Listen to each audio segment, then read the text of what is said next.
السلام علیکم friends, welcome to my channel novel کہانی۔ کیسے ہیں آپ لوگ؟ امید ہے آپ لوگ خیریت سے ہوں گے۔ آج ہم شروع کریں گے تیرے عشق میں فدا کی 11ویں قسط، تو چلیں جلدی سے شروع کرتے ہیں۔ شروع کرنے سے پہلے میرے چینل کو لائک اور سبسکرائب ضرور کر دیجیے گا۔ اس نے جیسے ہی ڈور نوب گھما کر کمرے میں قدم رکھا، سامنے نظر پڑتے ہی اس کو دھچکا سا لگا تھا۔ شبانہ اجڑی بکھری حالت میں ٹھنڈے فرش پر بے ہوش پڑی تھی۔ شاہ نواز نے لب سرسرائے تھے کہ وہ لمحے کے 1000ویں حصے میں اس تک پہنچ کر شبانہ کو خود میں بھینچ چکا تھا۔ شان، میری جان، اٹھو، آنکھیں کھولو۔ شاہ نواز اس کے گال ہولے سے تھپ تھپاتے بولا کہ اسے چھوتے ہی اسے احساس ہوا کہ جیسے جلتے انگارے کو چھو لیا ہو۔ اس کے دل کو کچھ ہوا تھا، اس کا دل کر رہا تھا ساری دنیا کو آگ لگا کر اپنی شان کو لے کر کہیں دور چلا جائے جہاں ان دونوں کے سوا کوئی نہ ہو۔ شاہ نواز کی آنکھیں نم ہوئی تھی، وہ شدت ضبط سے اس کے ماتھے پر اپنا ماتھا ٹکائے کچھ پل کے لیے سب فراموش کر گیا۔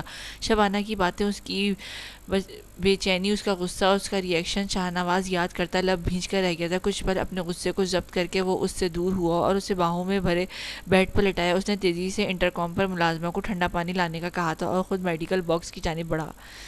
کیا ہوا؟ آپ اتنی پریشان کیوں ہیں؟ فیروز خان نے بی جان سے پوچھا۔ شبانہ کے لیے فکر مند ہوں، بی جان بغیر لگی لپٹی کے بولی۔ اس کے لیے تو ہم بھی بہت پریشان ہیں۔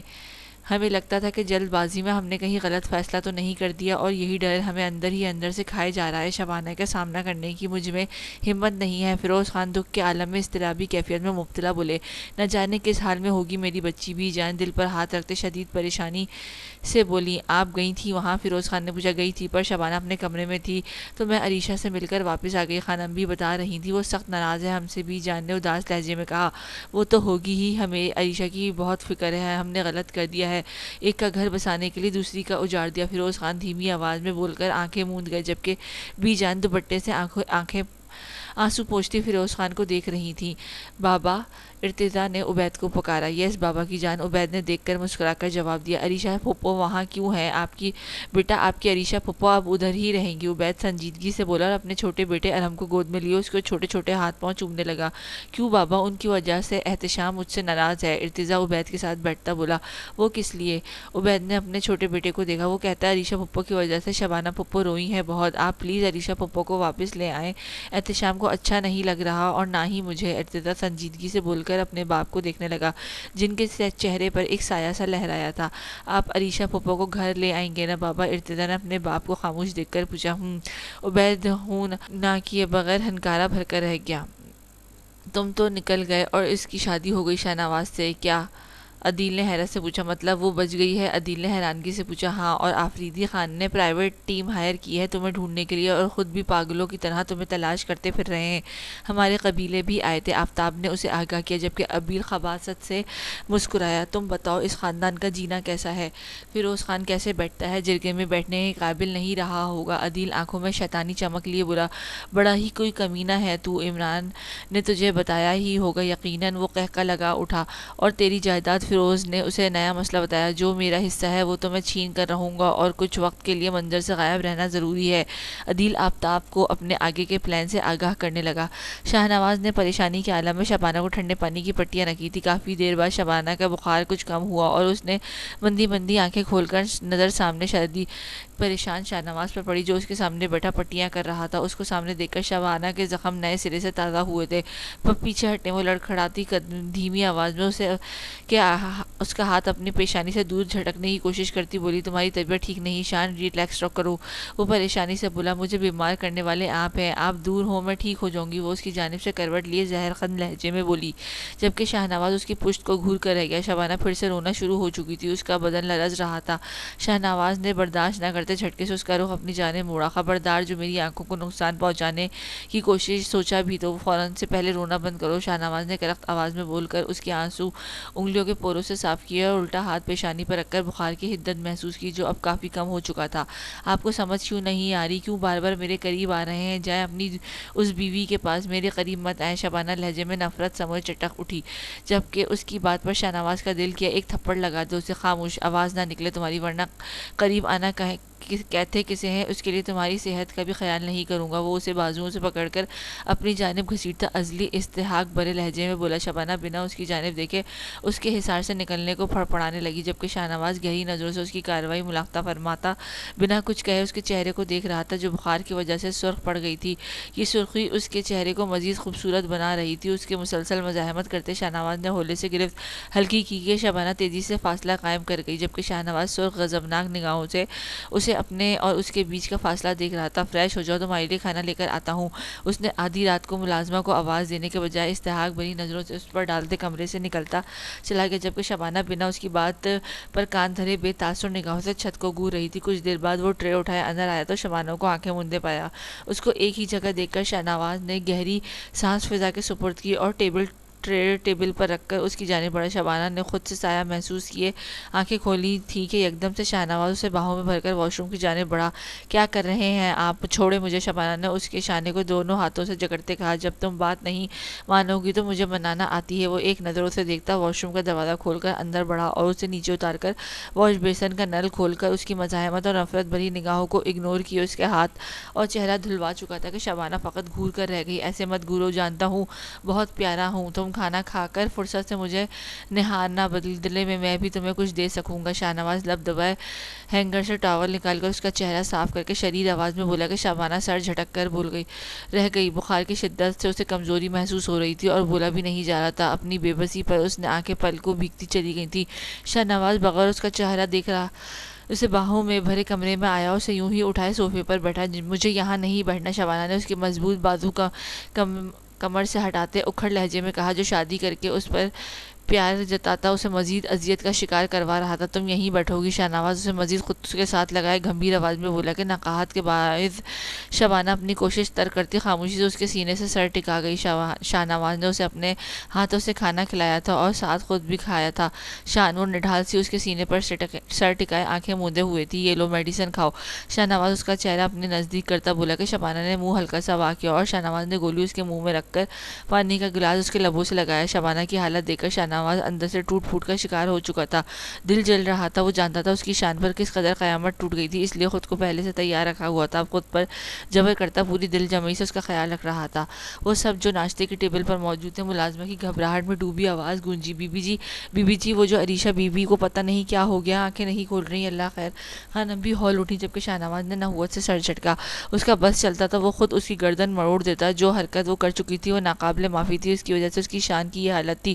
شاہ نواز کو عریشہ پر سخت تاؤ آ رہا تھا۔ شبانہ بالکل خاموش حویلی کی پچھلی جانب پول کے قریب پانی میں پاؤں ڈالے بیٹھی غیر مرئی نکتے کو گھور رہی تھی۔ صبح سے وہ شاہ نواز کو عریشہ کے کمرے کے باہر نکلتا دیکھ چکی تھی اور پھر کچھ دیر بعد شاہ نواز کو ڈاکٹر کے ساتھ اس کے روم میں جاتا دیکھا، جبکہ حویلی کے تمام افراد عریشہ کے کمرے میں جمع تھے۔ شبانہ اضطرابی کیفیت میں بند دروازہ تک رہی تھی۔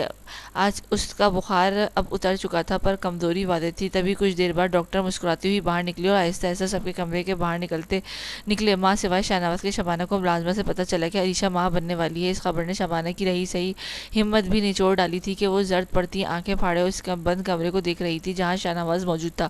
چھوٹی مما۔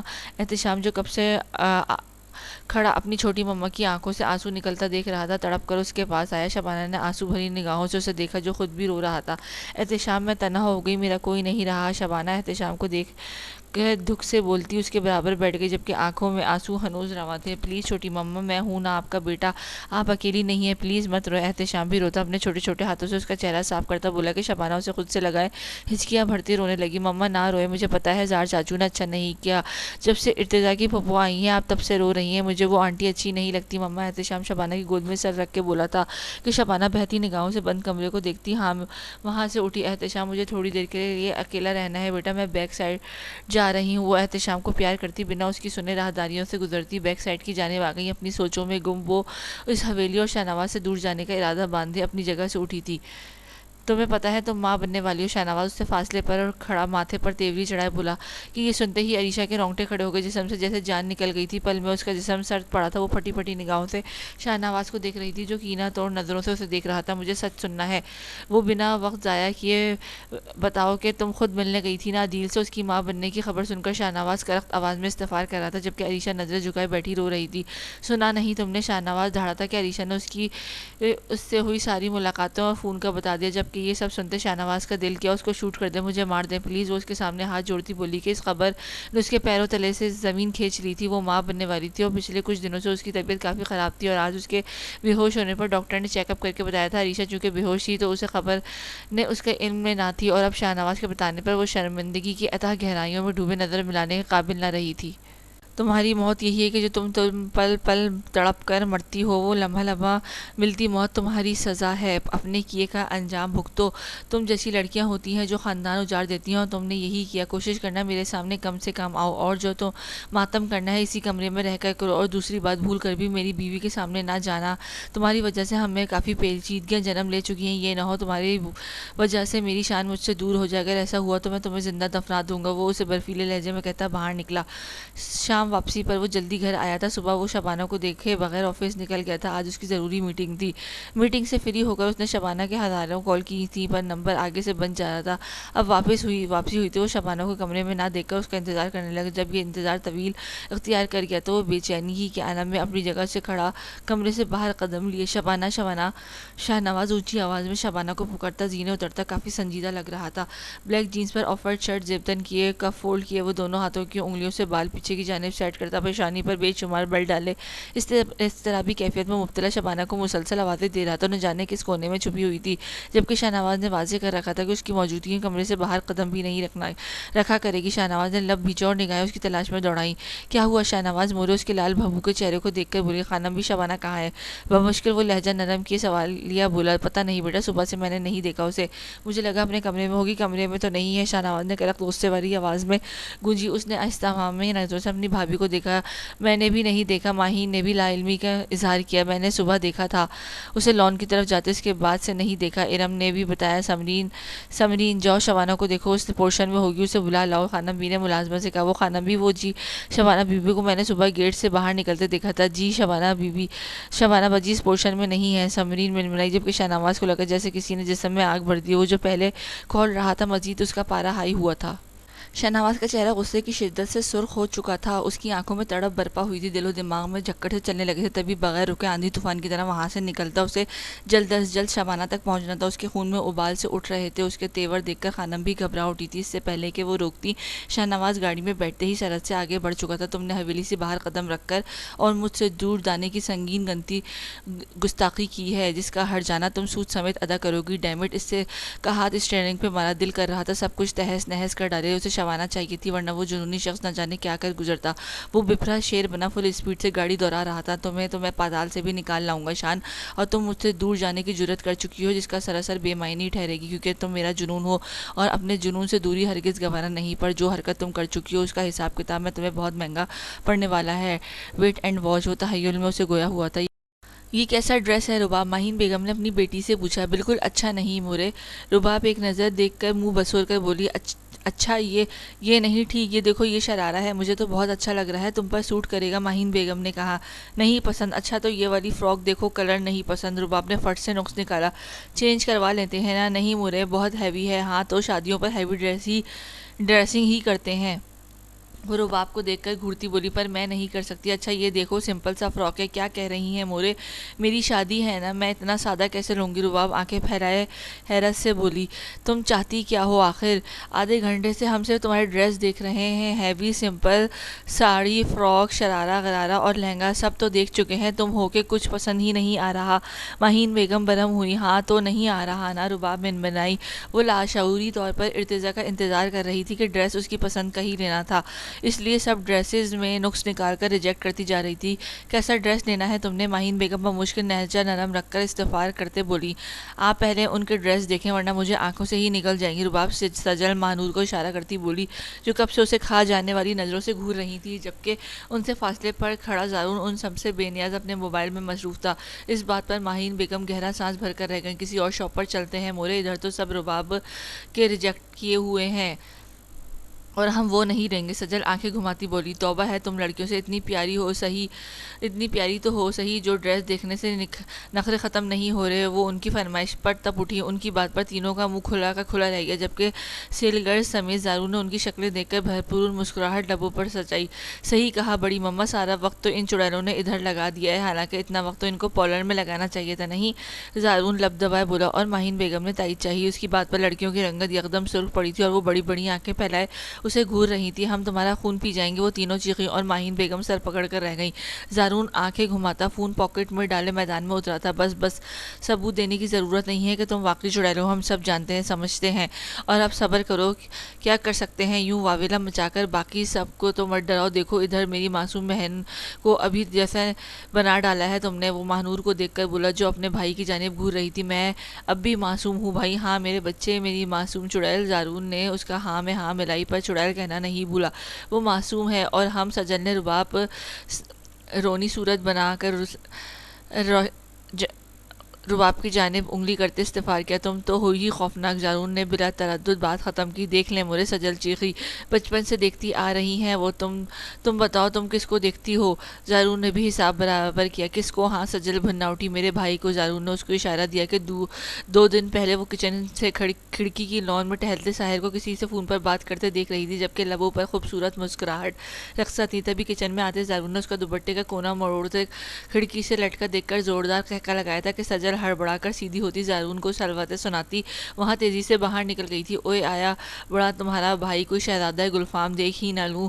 سجل تڑپ اٹھی، شہزادہ گلفام تو ہے، تبھی تو دن رات دیدار کرتی ہے مورے۔ سجل چیخی، مورے مورے کیا؟ ہاں اتنے چلا کس پر رہی ہو؟ مال میں کوئی دہشت پھیلا رہی ہو؟ ہر وقت اپنی اصلیت دکھانا ضروری تھوڑی ہوتا ہے، ہماری بھی عزت ہے، اب ہم کیا بتائیں کہ تم لوگ چڑیلے ہو؟ زارون صحیح سے ان کو تپا گیا تھا۔ یہ بار بار کیا کہہ رہے ہو تم؟ ہمیں خود کو دیکھا ہے تم نے؟ 12 سنگے رباب بھی اپنے لیے چڑیل لفظ پر چیخ اٹھی۔ میرے بھائی کو 12 سنگا مت بولو، ماہنور نے دل کو ہول اٹھے اپنے بھائی کے لیے تعریفی کلمات سن کر۔ چلو 13 سنگا کر لو، سجل دانت نکو سے بولی، فکر نہ کرو، تمہارے والے 16 سنگا ہے۔ زارون نے دل جلانے والی مسکراہٹ لبوں پر سجائی، اور سجل اس کی بات پر لال بھبھکا ہو گئی۔ تم بس کرو تم لوگ، کوئی حیا لحاظ شرم نام کی چیز باقی ہے کہ بیچ کھائی ہے؟ وہ جو یوں بیچ چوراہے میں ایک دوسرے کے بال نوچنے کے در پر تھے، شادیاں ہو رہی ہیں، عقل گھٹنوں میں ہے۔ ماہین بیگم سخت گیر لہجے میں بولی، بڑی مما میں تو آپ کی مدد کروا رہا تھا۔ زارون نے اپنا دفاع کیا، چپ چاپ کرو تم بھی، تم کون سا لڑکیوں سے کم ہو؟ پورے مقابلے بازی پر اتر آئے ہو۔ ہاں ویری گڈ مورے، کیپ اٹ اپ۔ سجل نے زوردار کہکا لگایا کہ تم اب تھمز اپ کا اشارہ کرتے داد دی۔ تم کس لیے منہ پھاڑ رہی ہو؟ تمیز تو تم میں بھی نہیں ہے؟ ماہین بیگم نے لگے ہاتھوں سجل کو بھی نشانہ بنایا۔ ہاں ہاں، واہ واہ، کیا شعر کہا تھا، مزہ آ گیا بڑی مما۔ اب کی بار زارون نے زوردار کہکا لگایا، ماہین بیگم کو فلائنگ کس کرتے داد دی۔ مورے زارون کیوں ہمیں چڑھا رہا ہے؟ تم نہ چڑھو، تمہارا بیچارہ بچہ خوار ہو رہا ہے تمہارے لیے، اور تم ہو کے کچھ لینے کو راضی نہیں ہو رہی ہو۔ 1000 کام پڑے ہیں گھر میں، ادھر ہی وقت ضائع کر رہی ہو۔ ماہین بیگم کا پارا ہائی ہو چکا تھا۔ اب اگر تم لوگوں نے کوئی نقص نکالے تو میں بغیر کچھ دیے تم سب کو خالی ہاتھ رخصت کر دوں گی۔ وہ حتمی لہجے میں بولی، اب میں تمہیں سمجھا، احتشام میں اتنا غصہ کدھر سے آیا ہے؟ زارون اپنی بڑی مما کو سخت غصے میں دیکھ کر زیر لب بڑبڑایا کہ ماہین بیگم کو سال بعد غصہ آتا تھا اور ٹکا کے آتا تھا۔ چلو اب یہ آخری بار تھا جو میں تم لوگوں کے ساتھ آ گئی، اور اب میں آخری بار تھی اور اپنے شوہروں کے ساتھ جانا مفت میں، مجھے بلی کا بکرا نہیں بننا۔ چلو اگلی بار پیسے لے کر بکرا، بلکہ پہاڑی بکرا بن جاتا۔ سجل نے مدھم آواز میں سرگوشی کی، تم اپنے بھائی کو کیوں نہیں لے آتی؟ ماہنور نے گھورا، اوئے ہوئے، تم تو میرے بھائی یعنی کہ اپنے ان کو مس کر رہی ہو؟ سجل نے کندھا مارا، بکواس نہ کرو، جب دیکھو اپنے بھائی کے گیت گاتی رہتی ہو۔ ماہنور اس کو صلواتیں سناتی ماہین بیگم کے پیچھے بڑھ گئی۔ ارتضیٰ گارڈ کے ہمراہ مال میں داخل ہوا تھا۔ اس کی روبدار اور محصور کر دینے والی پرسنالٹی اور چہرے پر چھائی سنجیدگی نے نہ جانے کتنوں کو اس کی جانب دیکھنے پر مجبور کیا تھا، پر وہ کسی پر بھی نگاہ غرض ڈالے مضبوط قدم اٹھاتا اس جانب بڑھ گیا جہاں ربابتی عباس پہلے ہی پتہ کروا چکا تھا، اس لیے وہ بغیر وقت ضائع کیے اس کی جگہ پہنچ چکے تھے۔ مطلوبہ جگہ پہنچتے ہی عباس ماما گارڈز کے ساتھ دروازے سے ہی استدا ہو گیا۔ ارتضیٰ انگوٹھے سے بریڈ سلاتا شاپ میں داخل ہوا جہاں وہ سب کھڑی ڈریس دیکھ رہی تھی اور زارون ساتھ کھڑا نقص نکالنے کا کام کر رہا تھا۔ تبھی رباب کی نظر اورنج اور سی گرین کمبینیشن کی انتہائی خوبصورت ہینگ کیے لہنگے پر پڑی کہ وہ اس طرف بڑھ گئی۔ پرفیکٹ! وہ دور سے ہی دیکھ کر سرگوشی نما بولا ارتضیٰ لالا۔ زارون نے ارتضیٰ کو یہاں دیکھ کر حیرانگی سموئے نام لیا جو قدرے اونچا تھا کہ پاس کھڑی ماہین بیگم، سجل اور مہنور نے بھی مخفی نہ رہا۔ سب نے بیک وقت مڑ کر ارتضیٰ کو دیکھا جو اپنی مسز کو نہار رہا تھا۔ جبھی ماہین بیگم چہرے پر خوشکن تاثرات سجا اس کی جانب بڑھی۔ ارتضیٰ بیٹا آپ یہاں، السلام علیکم مرے۔ ماہین بیگم کو سامنے دیکھ کر اس نے نظروں کا زاویہ بدلا اور نہایت نرمی اور ادب سموئے اس کے سامنے سر جھکا کر پیار لیا۔ وعلیکم السلام، جیتے رہو خوش رہو ہمیشہ۔ ماہین بیگم نے اس کے سر پر پیار دیتے محبت سے دعائیں دی۔ لالا آپ ادھر؟ جی کسی کو شاپنگ کرنی تھی اور مجھے کروانی تھی، بس اسی سلسلے میں آیا ہوں۔ ارتضیٰ سنجیدہ سا بولا اور ساتھ کھڑی سجل مہنور کے سر پر ہاتھ رکھا۔ جبھی زارون آ کر اس سے لپٹ گیا۔ مجھ سے جو نظریں چرانے لگے ہو، لگتا ہے کسی اور گلی جانے لگے ہو۔ اس گنگناہٹ پر ارتضیٰ نے بے تاثر نگاہوں سے اسے دیکھا۔ میرا تمہارا ساتھ اتنا اچھا تعلق کب سے ہو گیا؟ ارتضیٰ نے گھمبیر آواز میں کہا۔ بچپن سے لالے بھول گئے کیا؟ اس کے چھوڑیں لالے، آپ ہمیں بتائیں کس کو کروانی شاپنگ؟ سجل نے دانت نوکوں سے استفسار کیا جبکہ زارون زبان چڑھا رہا تھا۔ تم ایک بار میری بھابھی بن کر آؤ صحیح، پھر دیکھنا۔ وہ صرف بڑبڑا کر رہ گیا اپنی مسز کو۔ ارتضیٰ نے بغیر لگی لپٹی کہہ کر سب کے چہرے پر خوبصورت مسکراہٹ رقصہ ہو گئی۔ ہماری پسند پر ناپسندیدگی کا احتجاج برپا تھا، ہو سکتا ہے آپ کی پسند پر پسندیدگی قائم ہو جائے۔ ماہین بیگم نے مسکرا کر رباب کے حوالہ بتایا کہ ارتضیٰ لب دبا کر رہ گیا اور رباب کو دیکھا جو ان سب سے بے نیاز لہنگا دیکھ رہی تھی۔ کیسی ہیں؟ خوبصورت! گھمبیر پرتپش جذبوں سے چور آواز میں رباب اچھلی تھی کہ اس نے پیچھے دیکھا جہاں وہ سارے فاصلے سمیٹے عین اس کے پیچھے کھڑا خشمگین نظروں سے اسے ہی دیکھ رہا تھا۔ ارتضیٰ کی والہانہ نظریں اس کی بلیک چادر کے ہالے میں چھپے خوبصورت چہرے کا طواف کر رہی تھی۔ آپ؟ رباب نے آنکھیں پھیلائے حیرت سے بولی۔ ارتضیٰ کے سر پر جنبش دی اور ایک قدم کا فاصلہ مٹاتا اس کے قریب ہوا۔ آپ سچ میں آ گئے؟ رباب اسے اتنا قریب دیکھ کر سٹپٹا کر تھوڑا فاصلہ بناتی بولی۔ چھو کر دیکھ لیں۔ ارتضیٰ سنجیدہ سے اس کو دیکھتا سرگوشی نما بولا جبکہ رباب منتشر ہوتی دھڑکنوں سے اسے دیکھ کر نظریں جھکا گئی جو آف وائٹ سوٹ میں ملبوس، اسکن شال کندھوں پر ڈالے، گھنیری کالے بال پیشانی پر بکھرے تھے جبکہ کف کونیوں تک فولڈ کیے۔ وہ سرخ و سفید رنگت کا حامل خوبصورت پٹھان، چھا جانے والی پرسنالٹی اور پورے جاہ و جلال سے اس کے قریب کھڑا اس کے دل کے تار چھیڑ گیا تھا۔ اس نے مخصوص کلون کی خوشبو نے رباب کو اپنی لپیٹ میں لے رکھا تھا۔ وہ اس کی خوشبو میں گہرا سانس بھر کر رہ گئی تھی۔ بتایا نہیں آپ نے؟ ارتضیٰ اس کو گہری نظروں سے دیکھتا بولا۔ ٹھیک ہے، رباب انگلیاں مروڑتی بولی۔ اچھا یہ بات ہے، یہ دن بیمار ہونے کا نہیں، آپ کی بیماری افورڈ نہیں کر سکتا اسپیشلی۔ وہ لمحہ بھر کو ٹھہرا اور پھر اس کی جانب ہلکا سا جھک کر کان میں سرگوشی کی کہ رباب کا چہرہ پل میں قندھاری ہوتا بھاپ چھوڑنے لگا کہ شرم سے اس نے بے ساختہ رخ پلٹا اور دھڑکنوں کو اعتدال پر لانے کی کوشش کرنے لگی جو ارتضیٰ کی سرگوشی پر حد درجہ بڑھ گئی تھی۔ جبھی ارتضیٰ نے اس کی کمر پر ہاتھ ڈال کر رخ اپنی جانب کیا۔ جب چاہت لٹانے والا آپ کے عشق میں پور ڈوبا شخص قریب ہو تو یوں رخ موڑ کر اس کی چاہت کو ہوا نہیں دیتے، خاص کر آپ کے دیوانے سے تو بالکل بھی نہیں کہ موقع محل گنوا کر میں آپ کے حواس سلب کر دوں، جو کہ یقیناً آپ یہاں نہیں چاہیں گی۔ ارتضیٰ ذو معنی لہجے میں اس کے تنبیہ کرتا اس کی پشت پر اپنے مضبوط انگلیوں سے دباؤ بڑھاتا دور ہوا۔ آئیں آپ کے ڈریس سلیکٹ کرتے ہیں۔ وہ اس کا ٹھنڈا ہاتھ اپنے پرتپش ہاتھ میں لیے کاؤنٹر کی جانب بڑھا۔ وہ تمام ڈریس دکھائیں جو آپ نے پہلے کسی کو نہیں دکھائے، ارتضیٰ بھاری آواز میں بولا کہ کاؤنٹر پر کڑی سیل گرل سر ہلاتی فوراً سے وہ سوٹ اٹھانے لگی۔ آپ یہ ڈریس پیک کریں۔ ارتضیٰ نے دوسری لڑکی کو اس کے لہنگے کی جانب اشارہ کیا جو رباب دیکھ رہی تھی۔ ارتضیٰ اس لڑکی کے لائے گئے تقریباً سارے ڈریسز ایک کے بعد دوسرا اوکے کرتا پیک کرواتا جا رہا تھا جو کہ انتہا کے خوبصورت تھے۔ رباب خاموشی سے اس کے ساتھ کھڑی اس کی پسند دیکھ کر آنکھوں ہی آنکھوں سے سرا رہی تھی۔ اتنا کیا کرنا، وہ اس کو اتنے heavy lehenga sari frock pack کرواتا دیکھ کر جھنجھلا کر بولی یہ سارے آپ نے پہننے ہیں اور روز میرے لیے تیار ہونا ہے تو یہ ابھی کافی کم لگ رہے ہیں۔ ارتضیٰ اس کو آگے کا لائحہ عمل سے آگے کر گیا کہ رباب کی آنکھیں پھیلیں۔ خان پلیز، وہ اس کو اور ڈریس پیک کرواتا دیکھ کر ملتجی انداز میں بولی۔ اوکے، باقی ہم آن لائن کر لیں گے، اب آپ کے لیے فنکشن کی ڈریس سلیکٹ کرتے ہیں۔ اس کے ہاتھ پر دباؤ بڑھاتا اس کا ہاتھ تھامے اسے شاپ سے نکلا۔ کیا مطلب آپ کا؟ یہ فنکشنز کے نہیں تھے کیا؟ نہیں، یہ شادی کے بعد کے ہیں جو آپ روز رات میرے لیے پہن کر تیار ہوا کریں گے۔ وہ گھمبیر آواز میں سرگوشی کرتا دوسری شاپ کا دروازہ دھکیل کر اندر آیا جہاں سارے برائڈل ڈریس ہینگ تھے جبکہ رباب سرخ چہرے کے ساتھ اس کو دیکھتی نظریں جھکا گئی تھی۔ ڈونٹ وری، وہ اس کی بات کا پس منظر سمجھ کر اس کی بھی سنے بغیر اپنی پسند کے تمام ڈریسز لے چکا تھا۔ پھر اس کی نہ کرنے کے باوجود ڈریسز کے ساتھ کی ہیلز لیں اور پھر ہر سوٹ کے ساتھ الگ الگ گولڈ اور ڈائمنڈ کی جویلری خریدی تھی۔ ارتضیٰ کا دل کر رہا تھا وہ ہر چیز رباب کے قدموں میں نچھاور کرتا، وہ جویلری کی بھرمار کرتا۔ اس کے لیے الگ سے بریسلٹ دیکھ رہا تھا کہ رباب نے پکارا، مجھے اور کچھ نہیں لینا۔ ارتضیٰ اس بریسلٹ کا آرڈر دیتا اس کی جانب مڑا اور اس کا ہاتھ پکڑ کر قدر خاموش ایریا میں لے آیا جہاں کوئی بھی موجود نہ تھا۔ ارتضیٰ نے اس کی چادر چہرے سے ذرا سی ہٹائی اور بغیر اس کا سندر چہرہ دیکھے جہاں تھکن کے تاثرات تھک گئی ہیں، وہ اس کا گال انگوٹھے سے سلاتا بولا، جبکہ وہ رباب نے پلکیں جھکائیں۔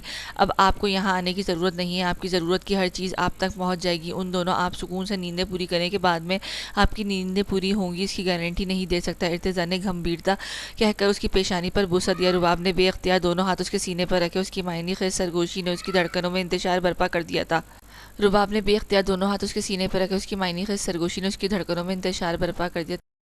سب کچھ تو آپ نے ایکسٹرا لے دیا ہے، اب کہاں ضرورت پڑنی ہے، رباب مدھم آواز میں بول کر ارتضیٰ کو مسکرانے پہ مجبور کر گئی تھی۔ تبھی ارتضیٰ نے اس کی کمر میں ہاتھ ڈال کر اسے سختی سے سینے میں بیچا۔ مجھے شدت سے انتظار رہے گا جب آپ میری دسترس میں ہوں گے اور میں جی بھر کر آپ کو پسندیدہ ڈریس میں دیکھوں گا، تو میری جان آپ اپنا مائنڈ بنا کر آئیے گا، ایکسٹرا بھی بہت کم پڑنے والے ہیں۔ ارتضیٰ نے اس کے ہونٹوں کو ہلکا سا چھو کر اس کے سر پر تھوڑی ٹکائی کہ رباب دونوں کی دھڑکنوں کے تال میل پر اس کے گرد مضبوطی سے حصار باندھ گئی۔ اس کی اس پیش قدمی پر ارتضیٰ کے گرفت میں شدت اختیار کری تھی، نہ جانے کتنے ہی لمحے یوں ہی ایک دوسرے کے سنگ سرک گئے تھے کہ اس فسوخیز لمحے میں خلل فون کی گھنٹی نے پیدا کیا۔ تبھی ارتضیٰ نرمی سے اس سے دور ہوا اور فون کان سے لگایا۔ اوکے میں آ رہا ہوں۔ دوسری جانب کی بات سن کر ارتضیٰ نے ایک جملے میں بات سمیٹ کر قول منقطع کی اور تیزی سے اسکرین سے نگاہیں چلانے لگا، کچھ ضروری کام ہے، مجھے جانا ہوگا۔ میں زارون کو بول دیا ہے، وہ ادھر ہی آ رہا ہے۔ ارتضیٰ نے فون پاکٹ میں رکھتے اسے شانوں سے تھام کر اپنے روبرو کیا۔ اس کی بات پر رباب نے سر ہلایا۔ اپنا خیال رکھیے گا۔ وہ اسے کان کے قریب جھک کر اسے کان کی لو کو لبوں سے دبا گیا تھا کہ رباب کی سسکی نکلی۔ جبھی وہ اس کے سر پر لب رکھ کر رباب کو اپنے حصار میں قید چھوڑے تیزی سے وہاں سے نکلتا چلا گیا تھا کہ وہ اس کے لمس میں قید کھڑی لبوں پر شرمگی مسکراہٹ سجائے اس کی چوڑی پوچھ دیکھتی رہ گئی تھی کہ کون ہو تم؟ سجل کپ کپاتی آواز میں بولی۔ وہ ٹرائل روم میں ڈریس تبدیل کرتی، دیوار گیر لگے آئینے میں خود کو دیکھتی، گول گول آنکھیں گھماتی دائیں بائیں اینگل سے دیکھ رہی تھی کہ بے اختیار نظر دیوار کے ساتھ ٹیک لگائے شخص پر پڑی جس کا چہرہ مفلر سے ڈھکا ہوا تھا اور وہ سینے پر بازو باندھے گہری سیاہ نگاہوں سے اسے ہی دیکھ رہا تھا۔ اتنی جلدی بھول گئی، کہا تھا نا کہ میں پھر آؤں گا تم سے ملنے، وہ بھاری آواز میں بولتا سجل کو ٹھڑٹھڑانے پر مجبور کر گیا تھا۔ وہ گہری نظریں اس کے سراپے میں الجھی تھیں کہ وہ بنا دوپٹے کے اس کے سامنے کھڑی خود سے مکمل بے پرواہ لگ رہی تھی۔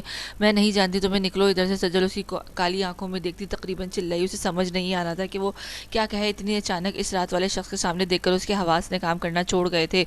اسے سخت تیش آیا تھا، کون تھا جو منہ اٹھائے لیڈیز ٹرائل روم میں آ گیا تھا؟ جان جاؤ گی، نکلنے نہیں آیا، تمہاری طبیعت ٹھکانے لگانے آیا ہوں، بھاری آواز میں بول کر اس کی جانب بڑھا کر کیا مطلب تمہارا؟ اس کو اپنی جانب بڑھتا دیکھ کر سجل نے قدم پیچھے کو اٹھائے۔ میں تو تمہیں بڑا سمجھدار سمجھا تھا، پر تم تو ایک نمبر کی احمق نکلی ہو، سجل سخت لہجے میں بول کر اس کے قریب آیا۔ کیا بکواس ہے یہ، دور رہو مجھ سے، بکواس نہیں حقیقت ہے، اور دور رہنے کے لیے تو پاس نہیں آیا۔ وہ ایک ہی جسم میں اسے دیوار سے لگے شیشے میں پن کرتا انتہائی برہمی سے بولا، جبکہ سجل کا تو مانو سانس خوش ہو گیا تھا۔ وہ آنکھیں پھاڑے اسے دیکھ رہی تھی جو شرربار نگاہوں سے سجل کو دیکھتا ہے، اس کی کلائی کو مضبوطی سے جکڑ کر دیوار کے ساتھ لگائے کھڑا سارے فاصلے مٹا چکا تھا۔ دور ہٹو پلیز، سجل اس کی گرفت میں جھٹپٹائی، آواز نہیں نکلے تمہاری۔ مقابل اس کو تنبیہ کرتا اس کی آواز حلق میں ہی دبا گیا تھا۔ اس کی آنکھوں میں عجیب سا تاثر ہلکورے لے رہا تھا، جبکہ سجل کی آنکھوں میں نمی جمع ہونے لگی تھی اور جسم میں واضح کپکپاہٹ طاری ہو چکی تھی، اس کے دل کی دھڑکنیں معمول سے بڑھ چکی تھی۔ تبھی مقابل اس کی حالت کے پیش نظر اس کو جھٹکے سے چھوڑ کر دور ہوا۔ تمہیں اتنا بھی نہیں پتا کہ ٹرائل روم میں ڈریس تبدیل نہیں کرتے؟ کیا آج کل کے حالات سے اتنی بے خبر ہو؟ تمہاری آخری غلطی سمجھ کر معاف کر رہا ہوں، یہ جان کر کہ تم دماغ سے پیدل لڑکی ہو۔ جو بھی ڈریس چیک کرنا ہے گھر کرو، اگلی بار اگر ٹرائل روم میں آئی تو ٹانگیں توڑ دوں گا تمہاری۔ مقابل تیش کے عالم میں پھنکارا اور پاس پڑا اس کا دوپٹہ اٹھا کر اس کے منہ پر دے مارا۔ 2 منٹ کے اندر چینج کر کر باہر نکلو۔ اس کا لہجہ سفاکیت سموئے تھا، جبکہ سجل دھک دھک دل سے دوپٹہ خود کے گرد اچھی طرح پھیلاتی سرحد سے بھاگنے کے انداز میں اسی کمرے میں بنے چھوٹے سے کمرے میں آئی اور ٹھاک کی آواز سے دروازہ بند کرتی اس سے پشت ٹکا کر گہرے گہرے سانس بھرنے لگی۔ آنسو متواتر آنکھوں سے بہہ رہے تھے، سوچنے سمجھنے کی ساری صلاحیتیں مفلوج ہو چکی تھیں۔ سوچنے کا کام گھر جا کر کرنا، فوراً باہر آ۔ اس کی غصے میں بھری آواز پر سجل ڈر کر اچھلی۔ اس کی دھمکی پر اگلے 2 منٹ میں وہ چینج کر کے چادر اپنے گرد لپیٹے کمرے سے باہر آئی۔ اس کا دل پسلیوں سے سر پٹک رہا تھا، ہاتھ پاؤں میں جان جاتی محسوس ہو رہی تھی، جبکہ سوچوں کی تنابیں اس شخص میں الجھی تھیں۔ کہیں نہ کہیں اس کی بات درست نکلی تھی اور وہ آئندہ کے لیے توبہ کرتی، اس کو وہاں موجود نہ دیکھ کر شکر کا کلمہ پڑھتی سے باہر کے ٹرائل روم سے باہر نکل گئی تھی۔ احتشام